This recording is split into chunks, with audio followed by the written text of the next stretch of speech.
Welcome to వార్త. నేను దేవా. తెలంగాణ రాజకీయాల్లో సరికొత్త పార్టీ అయితే పుట్టుకొచ్చిందనే చెప్పాలి.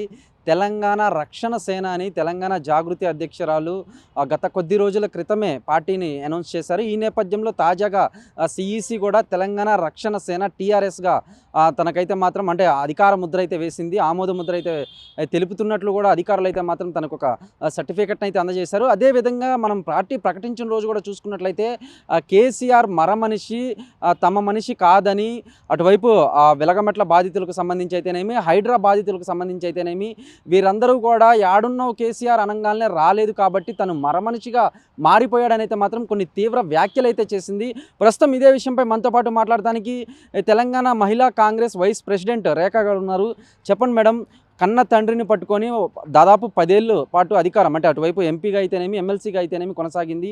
కానీ ఇప్పుడు మాత్రం కేసీఆర్ మన మనిషి కాదని అయితే మాత్రం ఆరోపించింది. ఎట్లా చూడొచ్చు? కేసీఆర్ గారు మరమనిషే కదా. ఎందుకంటే ఈమె లిక్కర్ దందా చేసి తీహార్ జైల్లో మగ్గుతుంటే ఒక కన్న తండ్రిగా ఆత్మగౌరవాన్ని చంపుకొని ఎవ్వరికి తల ఉంచని కేసీఆర్ ఢిల్లీకి పోయి బిడ్డను బయటికి జైల్లంగా తీసుకురావడానికి అడ్డమైన వాళ్ళ కాళ్ళు పట్టుకొని సగం చచ్చిపోయిండు చూసిర్రా. ఆ రోజే మరమనిషి అయ్యాడు. అందుకు ఈమె మరమనిషి అంటుంది. కానీ పెంచి ఇంత లీడర్ని చేసిన తర్వాత కన్న కూతురే గుండెల మీద దాన్ని బయటికి వెళ్ళిపోయి నువ్వు కసాయోనివి అని ముద్రేసినాక కూడా ఇంకా తట్టుకొని బతుకున్నాడు చూడండి కేసీఆర్ గారు. అందుకు ఈమె కసాయోడు అని అంటుంది. కొంచెమన్నా కవిత గారికి కొంచెమన్నా బుద్ధి ఉండాలి ఒక కన్న తండ్రిని ఈ విధంగా మాట్లాడడానికి. మేము కాంగ్రెస్ పార్టీలో ఉన్నాం. కేసీఆర్ గారు ఇవాళ మా ప్రతిపక్ష నాయకుడు కావచ్చు. మేము రాజకీయంగా విమర్శిస్తాం. గెలుపు ఓటములు రాజకీయంలో సహజం. ఇవాళ వారు రాజకీయంగా విఫలమై అధికారం కోల్పోవచ్చు. కానీ పర్సనల్ విషయానికి వస్తే, వ్యక్తిగత జీవితానికి వస్తే కేసీఆర్ గారు నెంబర్ 1 ఫాదర్. ఆయన ఒక తండ్రిగా ఆయనకు 100 మార్కులు వేయచ్చు. ఎందుకంటే ఈమెని ఒక ఎమ్మెల్సీని చేసిండు, ఒక ఎంపీని చేసిండు, ఇలా వేల కోట్లకు అధిపతిని చేసిండు, జాతీయ నాయకురాలను చేసిండు. అసలు కేసీఆర్ గారు లేకపోతే నువ్వెవరు? నువ్వు ఇవాళ తింటున్న తిండి, తిరుగుతున్న కారు, ఉంటున్న ఇల్లు, ఇవాళ నువ్వు ఆఖరికి పెట్టిన టీఆర్ఎస్ పార్టీకి కేటాయించిన ప్రతి ఒక్క రూపాయి లక్షల కోట్ల యాడ్స్ వేసుకుంది న్యూస్ పేపర్లలో ఆ రోజు.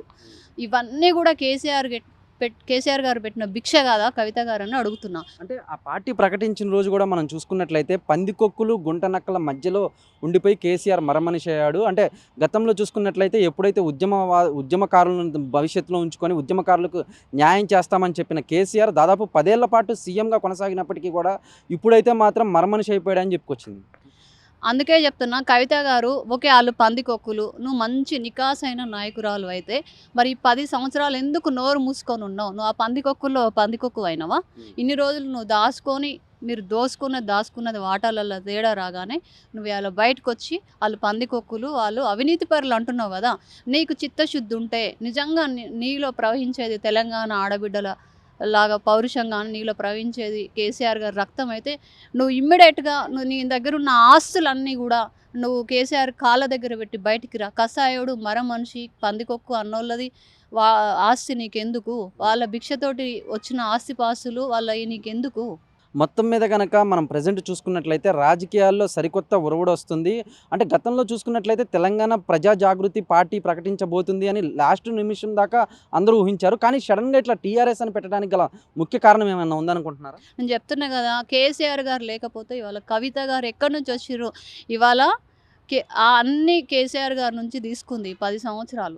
ఇవాళ ఆయన లెగసీ తీసుకోవాలంటే ఈమెను ఎవరు నమ్మే పరిస్థితి లేరు. కాబట్టి టీఆర్ఎస్ అనే బ్రాండ్ ఆఖరికి కేసీఆర్ గారు వాడిన బ్రాండుని మళ్ళీ తెచ్చుకునే తెలంగాణ ప్రజలని, తెలంగాణ ఈ రాష్ట్ర సమితో, రాబందుల సమితో, ఇక ఆమె దృష్టిలో ఏదో ఆమె తెలంగాణ అనే సెంటిమెంట్ని అడ్డుపెట్టడానికి, బ్రాండ్ కొట్టేయడానికి ఇవన్నీ మాట్లాడుతుంది. అంటే ప్రజెంట్ మనం ఎవరినైనా చూసుకున్నట్లయితే అధికారంలో ఉన్న నాయకులను ప్రశ్నిస్తారు. ప్రస్తుతం కాంగ్రెస్ ప్రభుత్వం అధికారంలో ఉంది. సీఎం రేవంత్ రెడ్డిని ఒకవేళ ఎవరికి అంటే అన్ని వర్గాలకి ఆ న్యాయం జరగట్లేదు అని ఆరోపించినప్పటికీ కూడా అధికార వర్గాన్ని ప్రశ్నించాలి. కానీ ప్రతిపక్షాన్ని, సొంత తండ్రిని అంటే అన్నని ఇట్లా ప్రశ్నించడం పట్ల ఏదన్నా అంతర్వ్యూహం ఉందంటారా? తప్పకుండా ఉందండి. ఏం లేదండి, ఈమె ఇన్ని సంవత్సరాలు వాళ్ళతోటి కలిసి అవినీతి చేసింది, సంపాదించుకుంది. ఎక్కడో వాటాలలో తేడా వచ్చింది కాబట్టి వాళ్ళ బయటకు వచ్చింది. ఆమె నిజంగా బయటకు వచ్చి మాట్లాడాల్సింది. ప్రస్తుతం ఆమె ఏం చేయాలనుకుంటుంది అనేది మాట్లాడాలి. ఇవాళ కేవలము ఆమె ఏం చెప్పింది ఆ రోజు మీటింగ్లో? నేను జేబు చూసి పరిపాలించను, నేను అమ్మని, నేను కడుపు చూసి పరిపాలిస్తా అంటుంది. నువ్వు అమ్మవు కాలేవు. ఎందుకంటే ఏ ఆడపిల్ల అయినా కూడా ఫస్ట్ తల్లిదండ్రులు జన్మనిచ్చినాక కూతురు అవుతుంది, కూతురుగా సక్సెస్ అయినాక అమ్మ అవుతుంది. కానీ నువ్వు కూతురుగా ఫెయిల్ అయిపోయినావు. తల తాకట్టు పెట్టైనా పుట్టింటి గౌరవం కాపాడాలని అనుకుంటుంది ఏ ఆడపిల్ల అయినా. కానీ నువ్వు నువ్వు నీకు ఆడ సరిగ్గా లెక్కలల్లో నీకు మీ అన్నకు వాటాలల్లో తేడా వచ్చి నువ్వు బయటకు వచ్చి కన్న తండ్రిని, తోడబుట్టిన అన్నని రోడ్డు మీదకి తీసుకొచ్చి కుటుంబం పరువు గంగల కలిపిన నువ్వు ఏ విధంగా తెలంగాణ ప్రజలకు అమ్మవైతావు? నిన్ను ఎవరు ఆదరిస్తారు? కానీ గతంలో చూసుకున్నట్లయితే మాది ఆస్తి పంచాయతీ కాదు, కేవలం ఆత్మగౌరవ పంచాయతీ అని చెప్పుకొచ్చింది కదా. లక్ష్మీనరసింహస్వామి మీద ఒట్టేసి చెప్పింది, ఇది ఆస్తి పంచాయతీ కాదు, ఆత్మగౌరవ పంచాయతీ. నేను కవిత గారిని ఒకటే అడుగుతున్నా, అదే లక్ష్మీనరసింహస్వామి మీద ఒట్టేసి ఈ 10 ఏళ్ళ మీ బీఆర్ఎస్ పరిపాలనలో ఒక్క రూపాయి కూడా నువ్వు అవినీతి చేయలేదని, నీ దగ్గర ఉన్నది అవినీతి ద్వారా దోచుకున్న సొమ్ము కాదని అదే లక్ష్మీనరసింహస్వామి మీద ఒట్టేయమని చెప్పండి. అవును, అప్పుడు తెలుసు. పార్టీ పెట్టిన రోజే అధికారంలోకి వస్తామని ఇదివరకు ఎప్పుడైతే ఏ లీడర్ చెప్పలేదు. కేవలం ఆ యొక్క స్టేట్మెంట్ కార్యకర్తలని, అంటే ఆ కార్యకర్తలు ఊపు రావడానికి అంటారా, లేదా నిజంగానే అధికారంలోకి వస్తుందంటారా? వాళ్ళ దృష్టిలో ఏంటంటే ఆమె ఇట్లా వాళ్ళ నాయన ఎట్లయితే ముఖ్యమంత్రి అయిండో తెలంగాణ సెంటిమెంటు, ఆ ఉద్యమ పోరాటాన్ని అవన్నీ ఆ టైంలో వారికి అట్లా కలిసి వచ్చింది. ఆయన కొన్ని ప్రామిసులు చేశాడు, దళితుల్ని ముఖ్యమంత్రిని చేస్తా, దళితులకు 3 ఎకరాల భూమి ఇస్తా, ఇంటికో ఉద్యోగం ఇస్తా, తర్వాత ఎన్నో వాగ్దానాలు చేసిన తర్వాత ఏ ఒకటి అసలు కాంగ్రెస్లో విలీనం చేస్తా అని చెప్పిండు. సోనియా గాంధీ గారి వల్లనే మాకు తెలంగాణ వచ్చింది, కాంగ్రెస్ పార్టీలో ఈ టీఆర్ఎస్ని విలీనం చేస్తా అని చెప్పి మాయ చేసి మొత్తానికైతే ఈ 9 సంవత్సరాలు అధికారంలో కూర్చున్నాడు. ప్రజలు నమ్మిర్రు, వెయిట్ చేసిర్రు. ఇప్పుడు కూడా వాళ్ళు అలవాటు పడ్డ ప్రాణం కదా, మా నాయన చేసినట్టే మేము కూడా చేస్తే చెల్తుంది అన్నట్టుగా ఆమె మళ్ళీ ఒక ట్రయల్ వేస్తుంది. అంటే అందరూ అనుకున్నట్లుగానే ఇది ఒక కుటుంబ నాటకం అంటారా? కుటుంబ నాటకం అని కాదు, ఈమెది ఒక స్వార్థం.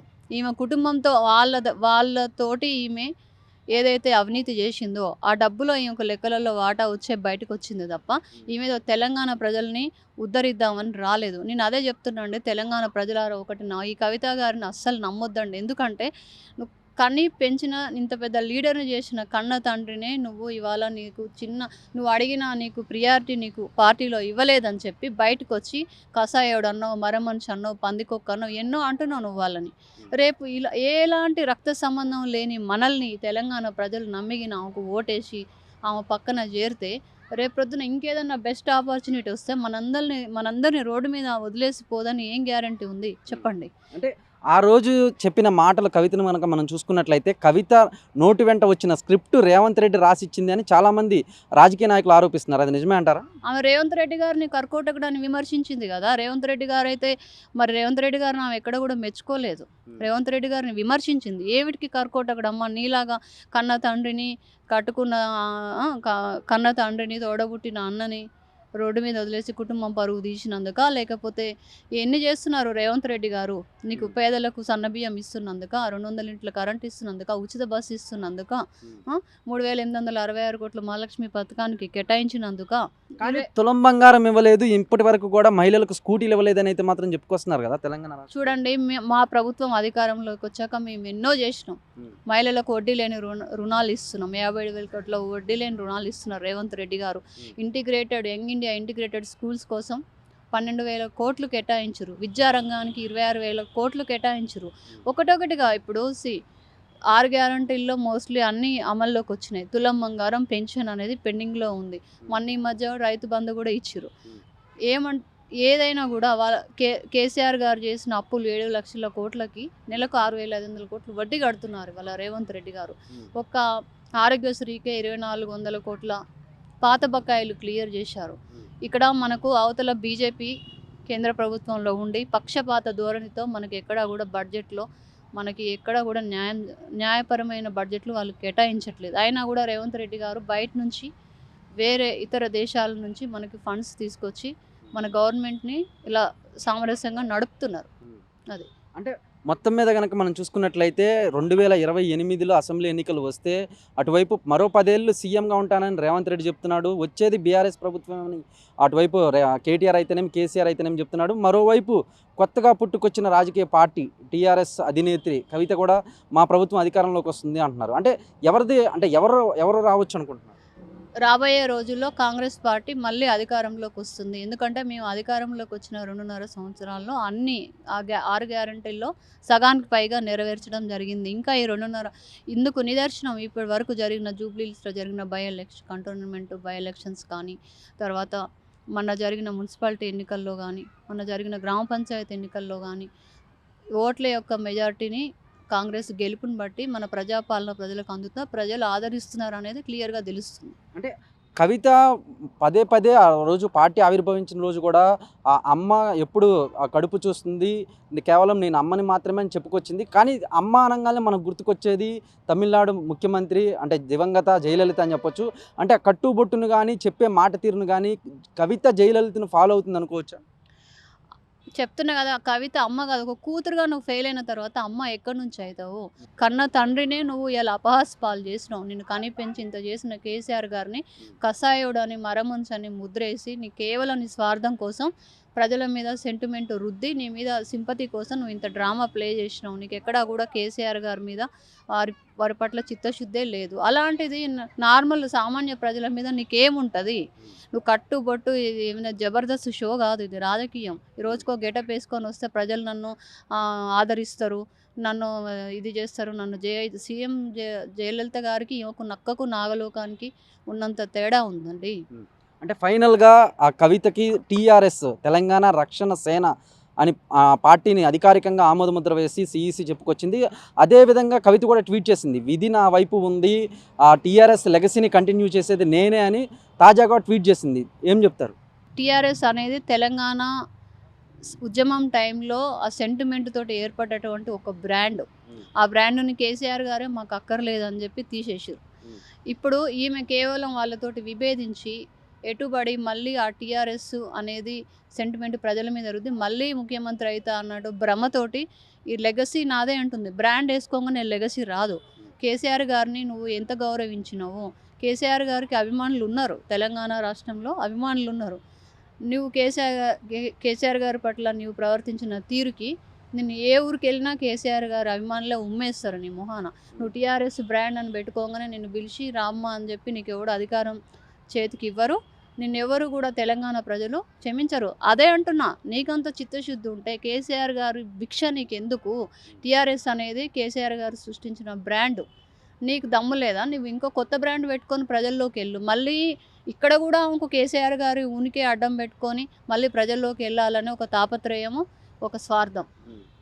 చూసారు కదా, మొత్తం మీద కనుక మనం చూసుకున్నట్లయితే కవిత కేవలం ఆల్రెడీ తెలంగాణలో టీఆర్ఎస్ అనే పేరు బ్రాండ్ అంటే తెలంగాణ ఉద్యమ సమయంలో టీఆర్ఎస్ అనే బ్రాండ్ అయితే మాత్రం పట్టుకుని మరి కేసీఆర్ ముఖ్యమంత్రి అయ్యారని, ఇప్పుడు కూడా టీఆర్ఎస్ అనే బ్రాండ్ను వాడుకొని కేవలం తను స్వార్థపూరితంగానే ముఖ్యమంత్రి కాబోతున్నానని కేవలం తెలంగాణ జాగృతి కార్యకర్తలు అయితేనేమి, ఇప్పుడు తాజాగా తెలంగాణ రక్షణ సేన కార్యకర్తలకు అయితేనేమి కేవలం వాళ్ళల్లో ఉత్సాహాన్ని నింపడానికే ఈ కవిత అయితే మాత్రం తెలంగాణ టీఆర్ఎస్ అనే పేరునైతే మాత్రం కొనసాగిస్తుందని, కేవలం ఇది స్వార్థపూరితంగా తన యొక్క సొంత లాభం కోసమే ఆ తెలంగాణలో ముఖ్యమంత్రి కాబోతున్నానని కవిత అయితే మాత్రం చెప్పుకొచ్చిందని అయితే మాత్రం తెలంగాణ మహిళా కాంగ్రెస్ వైస్ ప్రెసిడెంట్ రేఖా గౌడ్ చెప్పుకొచ్చారు. కానీ మనం కార్తీక్తో దేవా వార్త హైదరాబాద్.